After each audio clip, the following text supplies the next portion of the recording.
Hi, this is Cynthia once again, here to welcome you to Module 6, Fix It.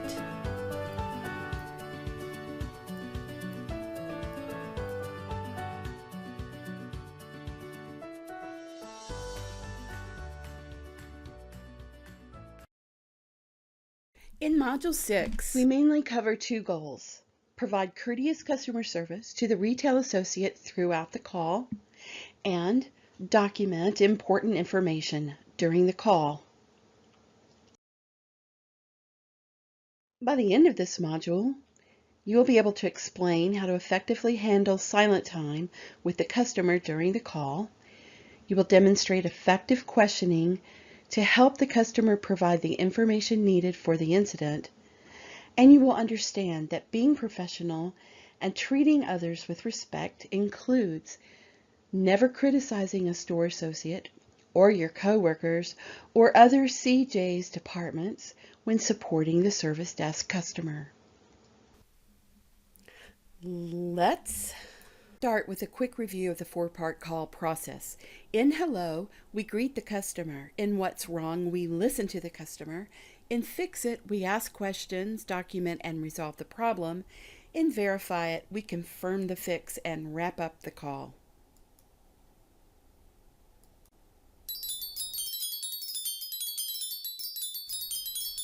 Hello has three parts: identifying the department, identifying yourself, and offering assistance.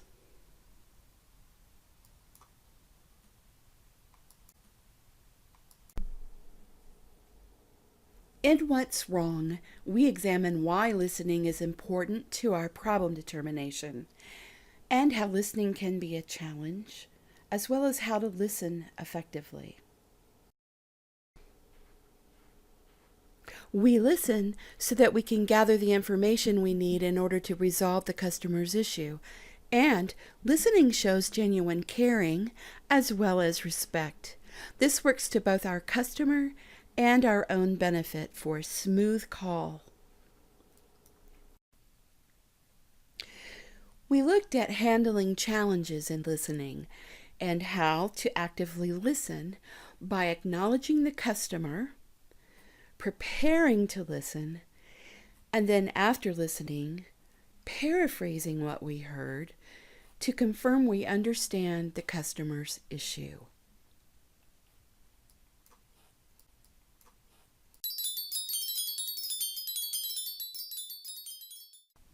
Lesson 1 will look at effective questioning to help the customer provide the information we need to help them. One of the most important activities of the Fix It stage is to gather and document relevant problem information. Can't emphasize that enough. You're going to find throughout your career and your training that documentation is one of our top priorities at the service desk. It's so valuable for us. So in the Fix It stage, first we're going to look at questioning. Questioning is really important. You know, we've talked about open-ended and closed-ended questions. And then we're going to get into troubleshooting. So you've listened to their account of what the issue is that they're experiencing, and now you're going to dig in and fix the problem. In many cases, you need to ask more questions. Perhaps the customer didn't provide enough information. That's frequently the case. Or the type of information you need, because they don't always know. They're not technical experts like we are, which is fine. They're experts at selling, serving, and dealing with paying customers. You will probably find yourself asking questions to gather more information so that you can continue to research the issue and troubleshoot it. Now, this class is not a technical troubleshooting class, but we use some technical examples to illustrate the way we provide customer service at the service desk, because that is our environment after all. Lesson 2 looks at effective questioning. Effective questioning enables you, the analyst, to get the information you need from the store associate. Knowing when and how to ask questions effectively will make you successful at getting that important information that leads to the solution. Open-ended questions allow you to get a general idea of the store associate's perception of the problem. And close-ended questions can help you focus the associate on specific details that you need in order to find the resolution or to implement the fix.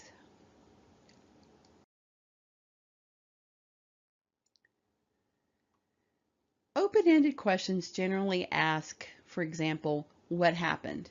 But there's many other types of questions you could ask. You could ask, how did something happen? An open-ended question always leaves room for elaboration. It provides the opportunity to describe everything, which can lead to unexpected information that's helpful in resolving the issue.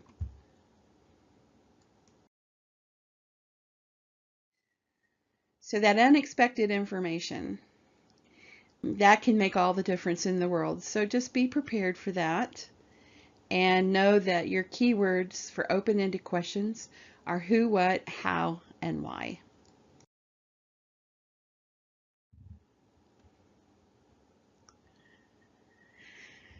One of the pitfalls of having a brain that runs a lot faster than the person speaking to us is that we can often very quickly start making assumptions.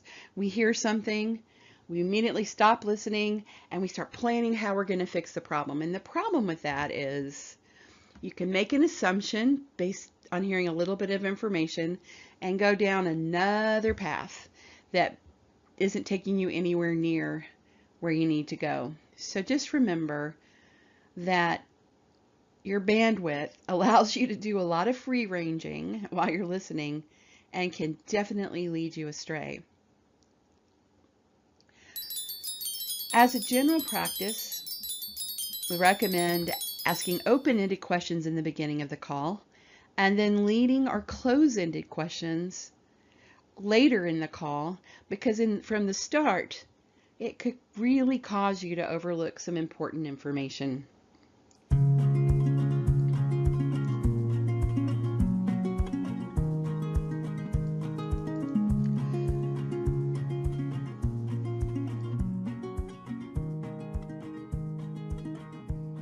Close-ended questions are very specific. They're very useful too. You get the exact information you're looking for, and you help the customer stay focused. Some of the questions you might want to ask is, what was the error message? How is this impacting the store, preventing them from doing their work? When was it last working? That's one of our favorite and most important questions, because if there's been a change in the environment or software, hardware, anything like that, from the time it was working till now when it's not working, that may be your culprit. This next clip is a demo of open-ended questioning at the beginning of the call. And your store number, please. 450. Okay, 450. And I see this is in Rockwall, Texas? Yeah, unfortunately. Okay, and your register scanner has stopped scanning. What happened? Well, it has been giving me trouble all day, and it just quit on me in the middle of ringing up a sale. And I had to go to another register. The second demo is of close-ended questioning to extract important details for troubleshooting. Really inconvenient, and we could lose business if the customer did not want to stick around. This is not the great customer experience we want to have. This is so true, John. I need to ask you some questions to troubleshoot this issue. Did you happen to see an error message on the register? It would be located in the upper left part of the screen. Let me see. I don't see anything that looks like an error. Okay, let's look at the scanner. Can you please look for the model number and serial number under the head of the scanner, please? Okay, give me a second. I see it. It's small. Hold on. It looks like it says Scan Tech 7434. Okay. And can you also give me the serial number? And it's also located near the model number. Oh, okay. Um, do we really have to do this? I mean, okay, let me put my glasses on. I'm Tell me. sorry. Yeah, I'm just having a bad day. Okay, Yeah. here it is. It is 54 G as in gopher, X as in X-ray, 2018 Bravo 54. Oh, okay, thank you. So that's 54GX2018B as in boy 54. Yeah, that's right. Okay, great. Thank you, John. And when was the last time the scanner was working okay? I guess, let me think. I guess it was working fine yesterday. Okay, and is the light located on top of the scanner on? No, there's nothing. Okay, great. I'll need to walk you through a procedure to get the scanner back up quickly. All right. Okay, now first, please locate. Just heard an example of using the open-ended question to get general information in the beginning, and then using close-ended questions to get very specific information.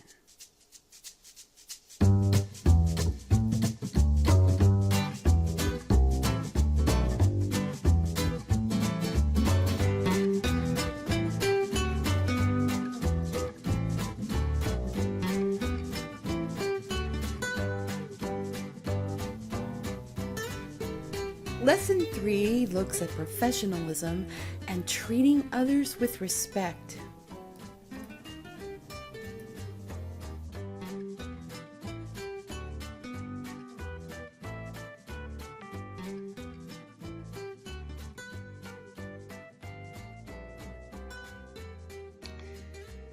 Strive to be professional.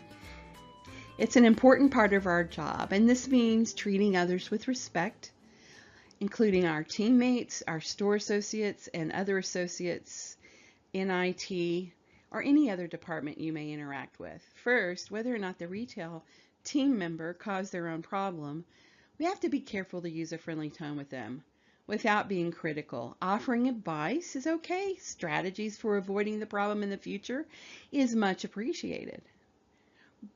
Another thing that you need to watch out for at the service desk is falling into the trap of criticizing a teammate or a member of another department. There may be a case where a new application or software rollout has bugs and it's causing some pain in the stores. As the ambassador from IT, one common occurrence is for you to be blamed for this problem. The store associate feels that you must have created that software and downloaded it to them. It really happens that people respond to us that way. Anyway, while you may privately agree that the software or hardware caused the issue, it is very unprofessional to be critical of another department because, after all, we are representing all of IT. And last but not least, this should go without saying, but I've heard people do this sometimes. Never use profanity. And if your supervisor heard you using profanity, you would probably get a written warning. It is strictly a no-no. If you find you're pushed to the limit, ask to put that person on hold and reach out for help from your supervisor or a level 2. Don't assume your mute button worked perfectly. We've seen cases where the phone came off mute on its own and the store associate heard things they should not have heard. Very embarrassing, both for the individual and the department. Remember, be professional at all times.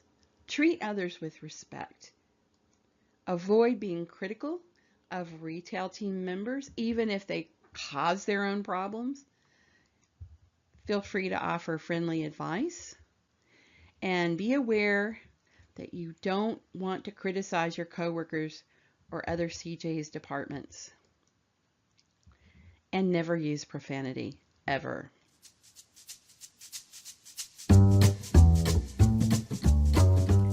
And now a call handling tip to engage your customer and increase their cooperation. Make them a part of it by informing them of what you were doing.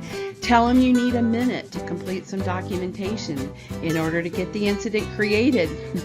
They want that to happen as much as you do. Tell them when you're running diagnostics on the store. It's very reassuring to know that you're doing something to help them. I mean, it could be something as simple as a continuous ping on one of their devices, but hey, that is a diagnostic test, and it is giving you vital information.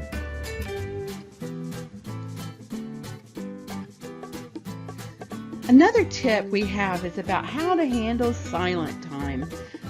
Sometimes when you're on the phone with the associate and you're working on problem solving, maybe you're rebooting, completing a procedure, you have moments of quietness where you're really not talking about the problem, but you're completing procedures, maybe, or documentation. So this could be an opportunity for you to provide some useful information to the store associate, or even engage in a little chat about the weather, their favorite sports team, things going on in the company. And also you can update your notes. That's another thing you can do while you're waiting that could be very helpful. Just let them know what you're doing. That keeps them engaged during the long amount of time it sometimes takes to take care of certain technical issues.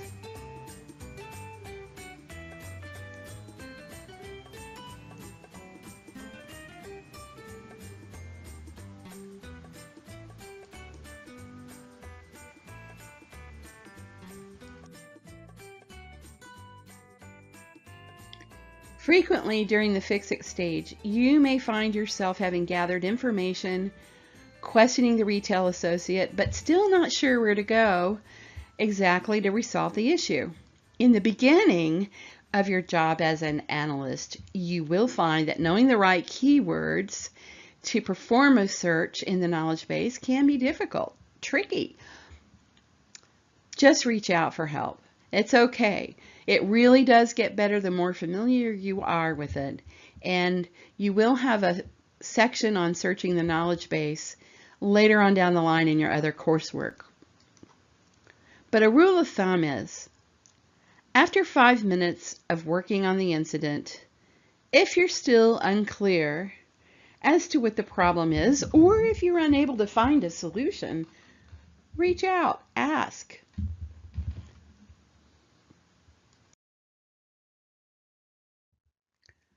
Something to talk about escalations that's really important. Escalating is something that you do when you've exhausted all possibilities. And when you're doing the call observation activities, I hope you get an opportunity to see this taking place.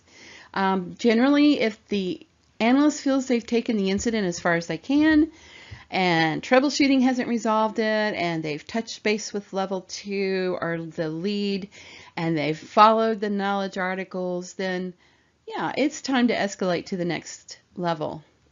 In your technical training, you will find out which teams you escalate to for the next level of support. One important rule of thumb, though, is be sure to put in your incident why you're performing this escalation. Even though you feel like you've documented everything and it's really clear where you're going and where you've been, it is not always obvious to the person receiving the incident. So include all actions you've taken in their results, any particular screenshots that may be relative, so that the next team knows what you've done and they do not duplicate your work.